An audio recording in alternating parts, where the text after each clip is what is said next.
Bienvenidos a otra edición aquí en Por Más Salud. Es un placer acompañarlos nuevamente a través de la pantalla de Telemóvil 5 satelital. En esta oportunidad quiero dar la bienvenida a todo el equipo de Condes. Es un equipo realmente interdisciplinario de alta complejidad en cabeza y cuello. Vamos a conocer en esta nota a este lugar.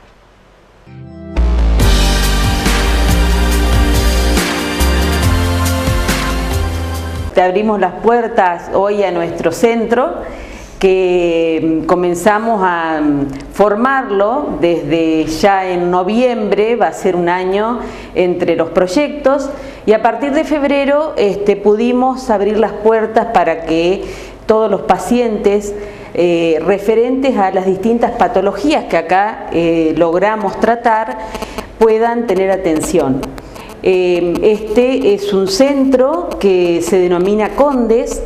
Condes, si bien las siglas no significan nada más que un nombre, sí ocasionalmente fue una conjunción de lo que es un centro de la parte otorrinolaringológica, que se incluye la fonoaudiología, oftalmológica y neurológica. Entonces, si por ahí unimos todo, quedaría algo así como Centro del Nordeste, que trata a esos tres tipos de patologías. Este centro está conformado para dar mayor asistencia a los pacientes en todo lo que se refieren a afecciones desde la parte superior de nuestro cuerpo, si se puede llamar así. Por eso lo denominamos de alta complejidad, porque tratamos de prestar la última tecnología y ponerla al alcance de la sociedad, y todo lo que sea referente a patología de la cabeza y del cuello.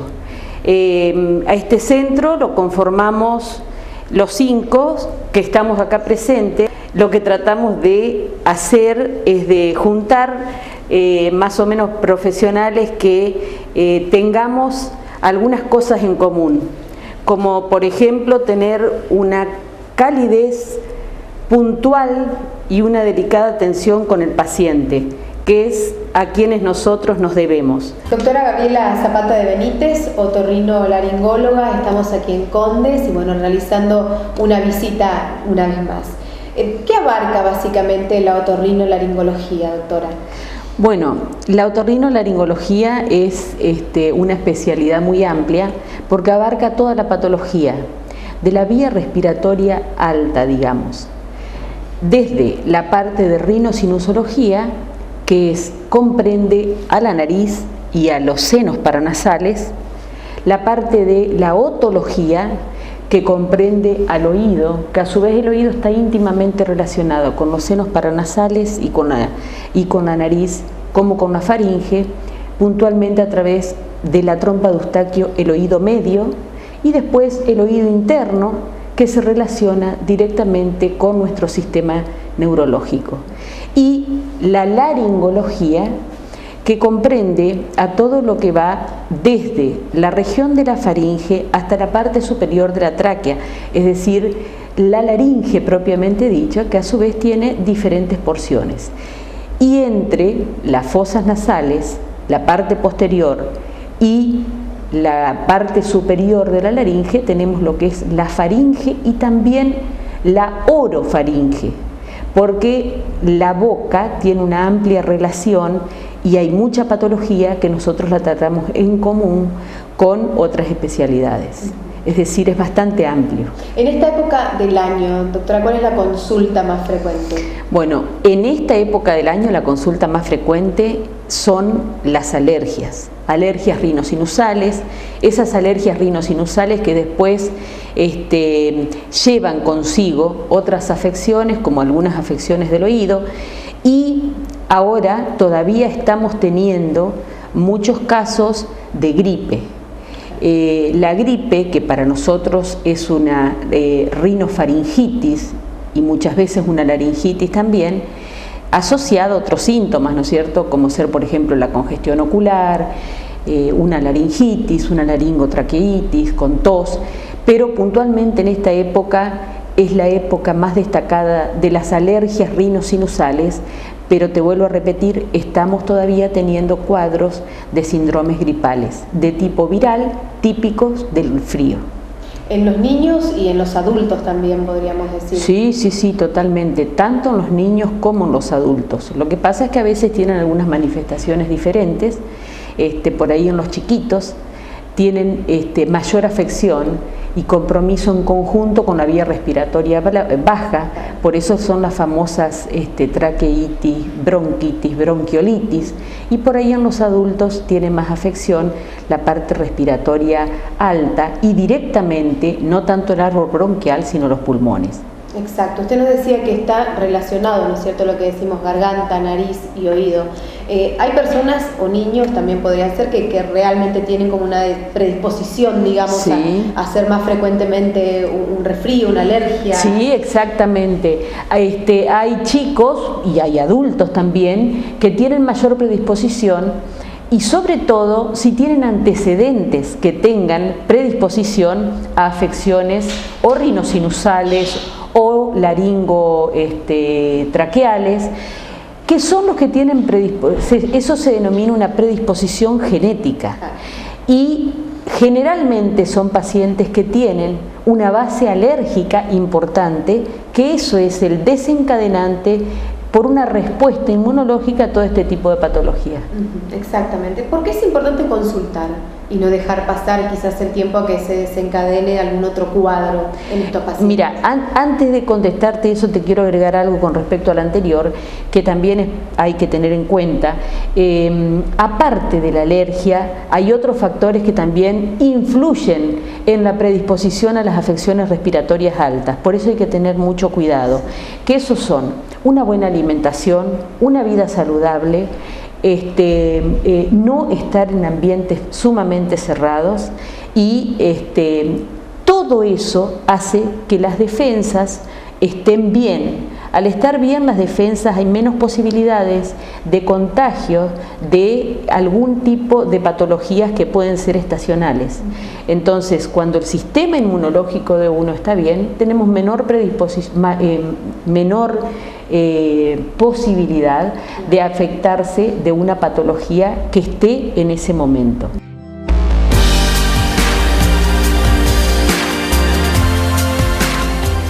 Lo primero es importante conocer, que la sociedad conozca cuál es la diferencia entre un neurocirujano y un neurólogo.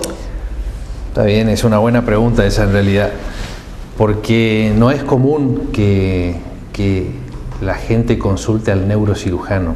Es más común que la gente consulte con un médico neurólogo. Y en realidad tanto el neurólogo como el médico neurocirujano debieran ser uno de los últimos eslabones en la cadena de consultas de un paciente. Lo que primero debe hacer un paciente ante cualquier sintomatología, porque lógicamente no tiene la obligación de conocer y de saber, es consultar con un médico clínico. Y el médico clínico, en su defecto, derivará al paciente a la especialidad que él crea conveniente. La diferencia entre un neurólogo y un neurocirujano, el neurocirujano lo que hace es tratar las enfermedades quirúrgicas del sistema nervioso central. Y eso comprende a las enfermedades quirúrgicas del cerebro, o sea, lo que está adentro del cráneo, no de toda la cabeza, sino adentro del cráneo. El cráneo se divide en dos grandes regiones: la cara, lo que está adelante, y después lo que está por arriba y por atrás, que es el cráneo propiamente dicho, que contiene al cerebro, al cerebelo, al tronco cerebral, y lo que está contenido en la columna vertebral, que es la médula espinal, y los nervios periféricos que van a salir de la médula espinal. El médico neurólogo trata enfermedades neurológicas clínicas, no de resorte quirúrgico. Entonces es más frecuente que el médico neurólogo entre sus pacientes tenga a enfermos de Parkinson, de epilepsia, pacientes con demencias, pacientes con enfermedades degenerativas del sistema nervioso central, dolores de cabeza, enfermedades neurológicas que no se tratan con cirugía. Y los neurocirujanos tratamos más pacientes con enfermedades que tienen un soporte quirúrgico, pacientes con tumores cerebrales, con hidrocefalia, con derrames cerebrales, enfermedades vasculares del sistema nervioso central, sobre todo las hemorrágicas, pacientes con traumatismos de cráneo. Es muy frecuente ver por el tema de los accidentes. Muy frecuente, harto frecuente en estos días. Y enfermedades de la columna vertebral, como por ejemplo una hernia de disco de cualquiera de los niveles, tumores de la médula espinal, artrosis de la columna vertebral, entre otras cosas también de la columna, ¿no es cierto? Algunas deformaciones, en fin. O sea que es muy difícil que venga un paciente espontáneamente a la consulta con un neurocirujano porque sabe que tiene una enfermedad que es para operar. Tal cual, tiene que haber una derivación, digamos. Es más común que nosotros veamos pacientes en el consultorio derivados por otro colega, otro especialista, ya con un diagnóstico prácticamente formulado, y nosotros veamos la posibilidad de la resolución quirúrgica o no del caso. Ahora también nos está aclarando algo que muchas veces quizás no lo sabíamos, que no solamente se trata la parte de la cabeza, por decirlo, sino también de la columna. Columna vertebral, exactamente. Conocer y saber cuáles son esas diferentes patologías con las que uno debe consultar con un neurocirujano. Y es interesante que la opinión pública sepa sí, cuál es la diferencia y sepa a quién tiene que consultar en realidad.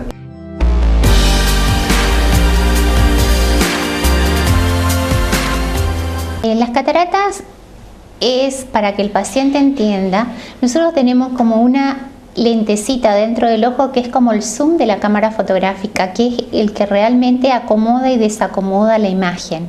Esa lentecita, que es el cristalino, que es esto, para que puedan ver, en un corte acá del ojito vemos esto, que en realidad esto está en un tamaño, por supuesto, muy aumentado, pero en realidad sería como el tamaño de una lentejita. Esto es lo que se vuelve opaco. Esto es tejido colágeno, que por un proceso de envejecimiento metabólico ocurre que esto se pone más oscuro, y eso es lo que va a formar la catarata.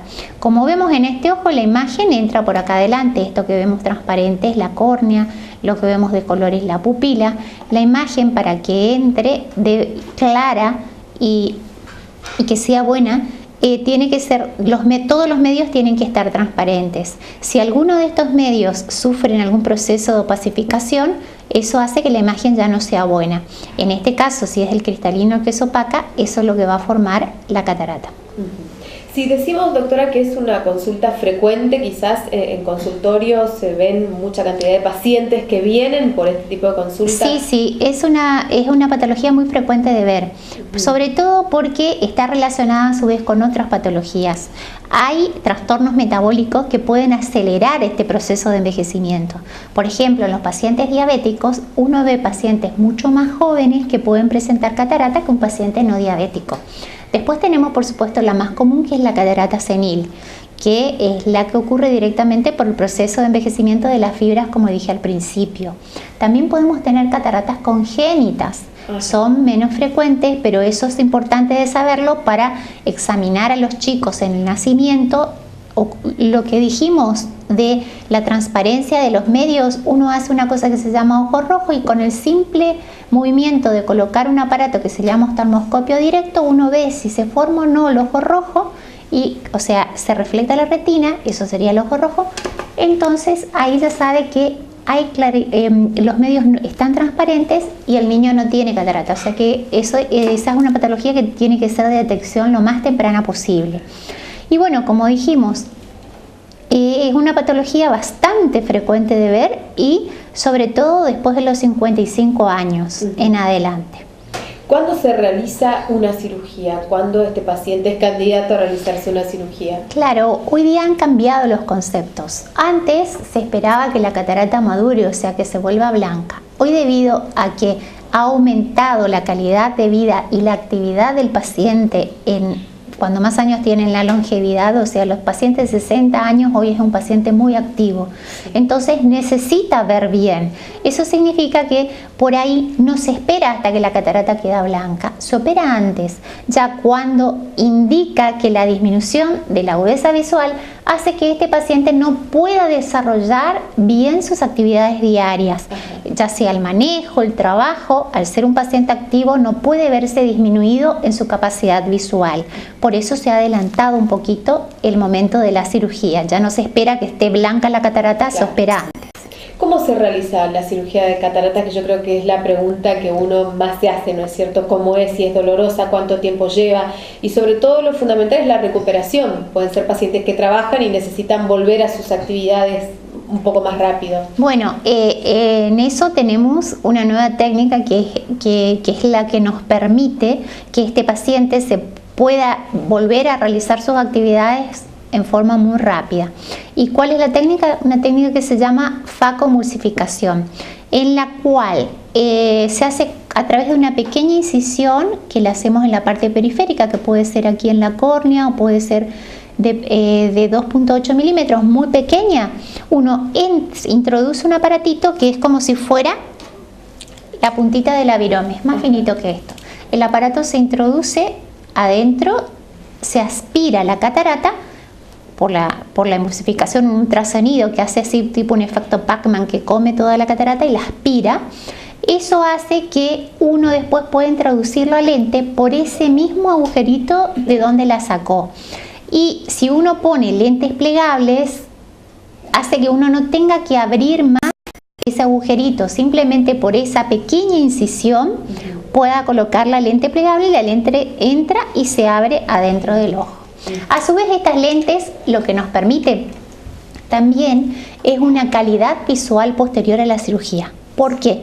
Porque si ese paciente, por ejemplo, tenía un déficit visual por miopía o hipermetropía, o sea, el ojo era más largo de lo normal en el caso de los miopes, más corto de lo normal en el caso de los hipermétropes, es a través del cálculo de las lentes intraoculares, uno permite corregir la refracción del paciente. Ajá. ¿Y qué es la refracción? O sea, eso que uno dice, no, yo soy miope, por eso uso anteojo. No, yo soy hipermétrope, por eso uso anteojo. O sea, a través de esta cirugía nosotros también podemos lograr la buena refracción del paciente posterior en la cirugía. O sea que el déficit que el paciente tenía cuando lo tenía antes de tener la catarata, post cirugía de catarata, lo puede perder colocando este tipo de lentes. Si en el caso de lentes plegables genera menos astigmatismo. También tenemos la posibilidad de colocar lentes multifocales. ¿Qué significa las lentes multifocales? Que tienen como anillos concéntricos, o sea, un anillito así más grande que el otro en forma concéntrica, que hacen que uno pueda ver de lejos, intermedio y cerca, las tres visiones con las lentes. Entonces uno, al mismo tiempo de operarse la catarata, también después recupera la visión lejana, intermedia y cercana. Las otras emisiones acústicas, Viviana, es un estudio que se les hace a los recién nacidos para detectar la hipoacusia en forma temprana. Sí, este estudio es ley desde el 2001 más o menos, pero acá está en vigencia hace unos años nada más. Es un estudio que se le hace a todos los recién nacidos junto con otro estudio oftalmológico y de la caderita, es parte del screening neonatal. Con este estudio nosotros podemos detectar si el niño escucha bien o no en forma temprana. Se le coloca al bebé esta ojiva en el conducto auditivo y nada más, se le emite el sonido y la respuesta del oído es lo que va apareciendo en pantalla.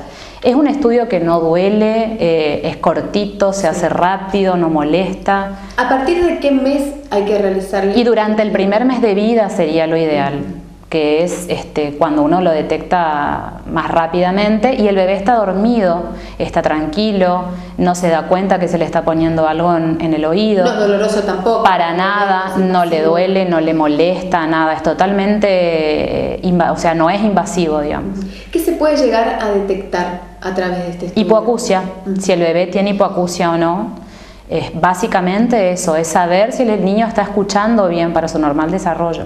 Ahora, ¿por qué es importante también saber que todos los niños deben realizarse este tipo de estudio? ¿Y por qué no saltear este estudio, no dejarlo pasar? De esta manera, las mamás que tenemos niños nos quedamos tranquilas y sabemos que ya en la primera etapa, en la primera infancia del bebé, sabemos que van a escuchar bien, que van a poder desarrollarse normalmente con los ruidos, con las palabras, sabemos si va a tener un lenguaje acorde a la edad, en fin, va a tener su normal desarrollo en todos los aspectos. Si hablamos justamente del desarrollo, ¿cómo es el desarrollo de este niño desde que nace hasta los 3 meses y así en adelante? ¿A qué debemos estar atentos nosotros con respecto a nuestros hijos? Primeramente hay que estar atento en la primera etapa del bebé, si él reacciona ante los ruidos, cuando hay un ruido fuerte, por ejemplo, de algún colectivo, algún bocinazo, si la mamá lo está llamando, si el bebé reacciona, gira y la busca con los ojitos,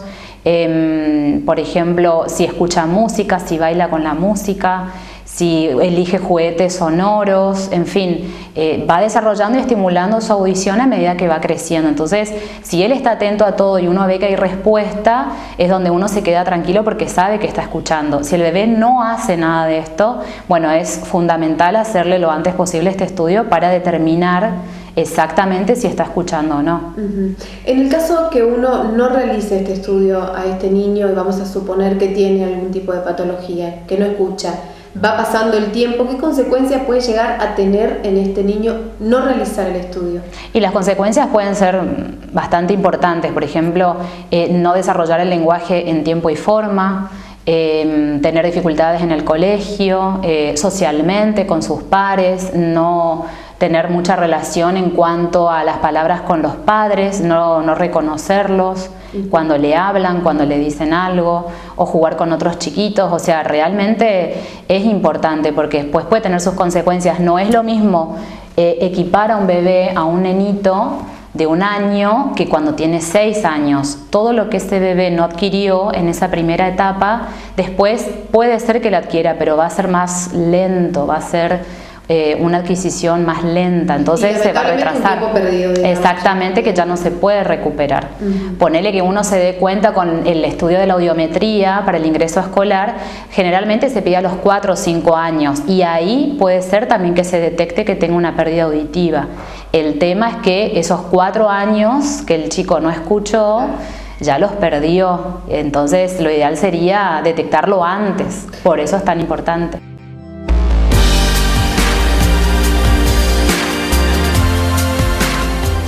El encuentro será nuevamente mañana, aquí por Telemóvil 5 Satelital, el canal del litoral.